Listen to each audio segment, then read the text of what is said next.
नमस्कार दोस्तों, स्वागत है आपका। आज की ये जो कहानी है वो हमें बहुत कुछ सिखाने वाली है। ये जो कहानी है वो एक इंसान की है, लेकिन ये ऐसे इंसान की कहानी है जो एक बुरा तो इंसान नहीं था, लेकिन कभी कभी कुछ चीज़ें हम अविचार करके या फिर कुछ गलत निर्णय अगर ले तो उसका कितना खामियाजा हमें भुगतना पड़ सकता है। तो वो सिखाने वाली ये कहानी है। ये जो कहानी का पात्र है उसका नाम है कमलेश। ये जो इंसान है वो बहुत ही अच्छा भी इंसान नहीं और बहुत ही बुरा भी इंसान हम उसको नहीं कह सकते, लेकिन एक नॉर्मल इंसान।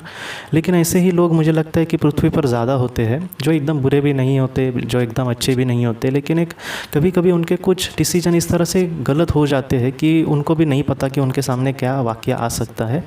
एक नॉर्मल इसकी ज़िंदगी थी, पत्नी थी, एक बेटा था, बहुत ही अच्छी, मतलब अमीर तो नहीं था, वो एक टैक्सी चलाता था और एक मतलब रोज़ी रोटी कमाने वाला और बाल बच्चे वाला, और किसी तरह से अपने कमाई कर रहा है और किसी तरह से ज़िंदगी गुजार रहा है, ऐसी उसकी हालत थी। आज क्या हुआ कि आज के दिन उसको एक भाड़ा मिलने वाला था। वो मुंबई में रहता था, मुंबई से पुणे तक उसको एक सर जी को छोड़ना था। और वो जो इंसान था वो बहुत ही अच्छा था इसके साथ। वो कभी कभी 500,000 रुपये उसको ज़्यादा देता था और इस वजह से कमलेश भी उसका बहुत मनपसंद से, मतलब बहुत ही अच्छे से उसका काम करने की कोशिश करता था। तो आज क्या हुआ कि कमलेश को थोड़ा सा जाने के लिए लेट हुआ। उसको सुबह वहाँ पर उसने बुलाया था उस इंसान ने, लेकिन आज थोड़ा सा उसको लेट हुआ जाने के लिए। तो वो भागा भागा 8 बजे कुछ बुलाया था, वो 8:30 पौने 9 बजे किस भागा भागा वहाँ पर गया। जाने के बाद उस इंसान ने कहा कि मैंने तुम्हें जल्दी बुलाया था, मेरी वहाँ पर मीटिंग है, चलो अब जल्दी जाओ, जल्दी चलो ऐसे। तो वहाँ पर उसने सामान वगैरह साहब का रख दिया गाड़ी पे और वो टैक्सी चलाने चल पड़ा। क्या हुआ, थोड़ा सा कमलेश आज थोड़ा सा टेंशन में भी था अपने घर के प्रॉब्लम को लेकर, या फिर थोड़ा सा लेट हुआ, इस वजह से वो गाड़ी आज थोड़ा सा फास्ट चला रहा था। फास्ट जाने के बाद उसको याद आया कि उसको टायर की थोड़ी मरम्मत करनी थी कल, लेकिन उसने यही सोचा था कि आज सुबह करता हूँ, लेकिन फिर भी ये सारी चीज़ें ठीक नहीं होती। तो उसको बाद में पता चला कि ये सारी चीज़ें बाद में करते हैं, क्योंकि अभी साहब को थोड़ा लेट हो रहा है, तो इस वजह से वो थोड़ा सा फास्ट ही जा रहा था।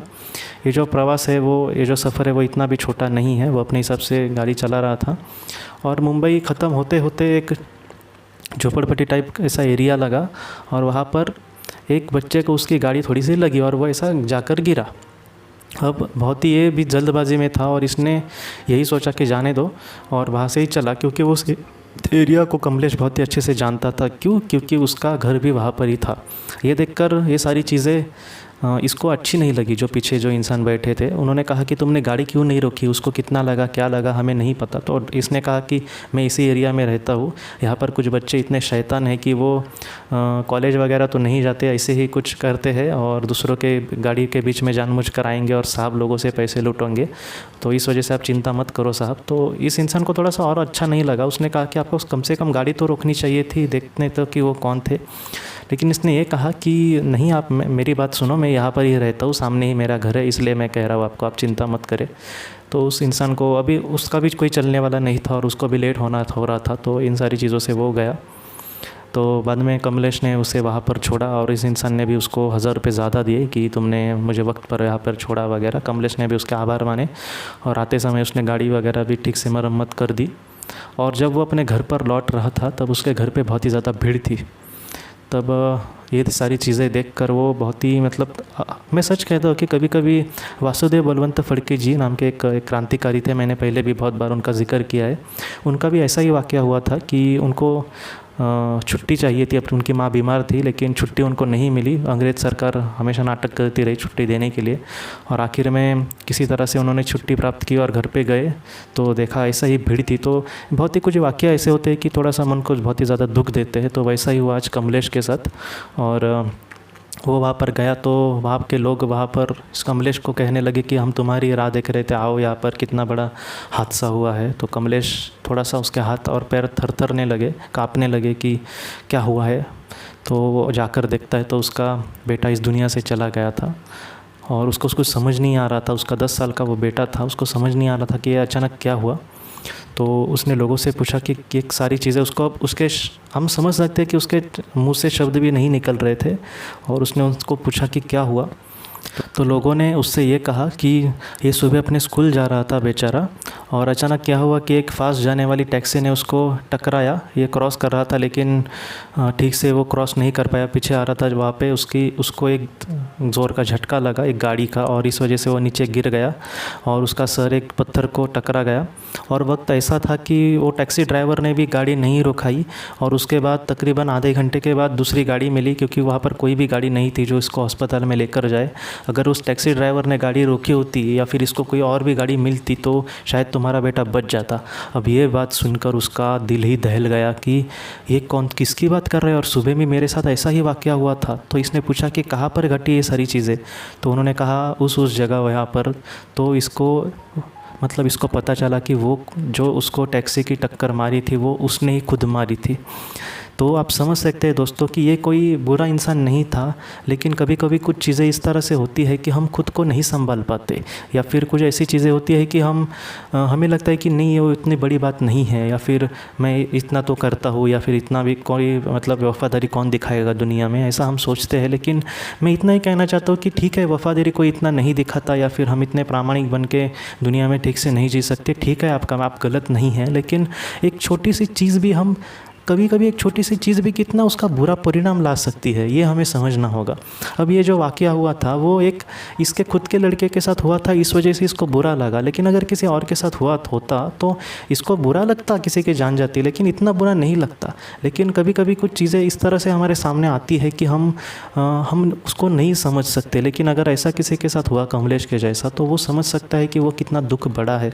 तो दोस्तों, ये जो कहानी है वो ऐसे इंसान की है जो उसने हमेशा उसको अपने आप को ही दोषी ठहराया, और वो हमेशा अपने आप में ही जीता रहा।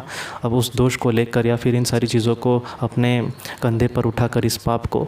लेकिन मैं आपको यही कहना चाहता हूँ कि ज़िंदगी में जीते समय हमें कितना ध्यान रखना होगा कि मैं किसी को दुखा नहीं रहा, या फिर मैं कुछ ऐसा तो नहीं कर रहा जो चीज़ें खुद अगर मेरे सामने आई तो मुझे बहुत दुख होगा। तो इस तरह से हमें दोस्तों जीना होगा। मैं तो इतना ही कहूँगा कि ज़्यादा आप कुछ मत करो, लेकिन हमारे सामने जो भी व्यक्ति आते हैं या फिर जिनके साथ हम बात वगैरह करते हैं, तो उनको कभी दुखाओ मत।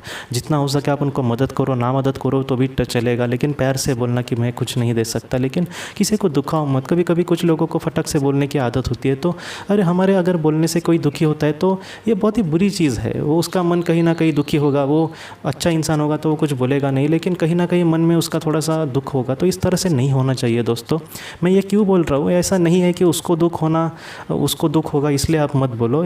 अगर ये तो अच्छा ही है कि उसको दुख ना हो इसलिए हम बोले, ये बहुत ही पवित्र विचार हुआ। लेकिन ये सारी चीज़ें अगर हमारे ही सामने कल आई तो हमें बहुत दुख होगा। तो इस वजह से मैं कह रहा हूँ कि आप ऐसा कभी भी ना करें। हमारे जीवन में छोटी छोटी चीज़ें ऐसी होती है कि हमारी बहुत ज़्यादा कड़ी परीक्षा ली जाती है, लेकिन एक अच्छे इंसान की परीक्षा होती है, और एक अच्छा इंसान उस परीक्षा से नहीं डरता। वो इस सफलता से इन सारी चीज़ों को पार कर सकता है दोस्तों। तो यही कहानी आज आपको मुझे बतानी थी। आज इस कहानी को लेकर या फिर इस सबक को लेकर अगर आपके कोई भी प्रश्न हो तो आप ज़रूर पूछें। जितना हो सके मैं आपको उसका उत्तर देने की कोशिश करूँगा। आप अपने परिवार का ख्याल रखना। आपका बहुत बहुत शुक्रिया। ज़िंदगी की रोशनी ये संस्था ऐसे लोगों के लिए काम करती है जिन्होंने किसी अपने को खोया है, या फिर जो लोग अपनी ज़िंदगी में बहुत ही ज़्यादा दुखी है। जो लोग इस संस्था से जुड़ते हैं उनको तकरीबन 50 किताबें भेजी जाएगी उनके व्हाट्सएप पर या फिर ईमेल पर। ये किताबें आत्मलोक या फिर मौत के बाद हमारे साथ क्या होता है, इन सारी चीज़ों की आपको पूरी तरह से जानकारी देगी। और इसके साथ साथ आपको एक पास्ट लाइफ रिग्रेशन थेरेपी की ऑडियो भी भेजी जाएगी। इस ऑडियो की मदद से आप घर बैठे अपनी पास्ट लाइफ रिग्रेशन करने की कोशिश कर सकते हो। बहुत लोग पास्ट लाइफ रिग्रेशन थेरेपिस्ट के पास किसी कारण के वश नहीं जा सकते, तो ऐसे लोगों के लिए मदद के लिए ये ऑडियो तैयार की गई है। तो आप ज़रूर इस संस्था से जुड़े। इस संस्था से जुड़ने के लिए सामने जो व्हाट्सएप का नंबर दिया है आप कृपया उस पर संपर्क करें। आपका बहुत बहुत शुक्रिया।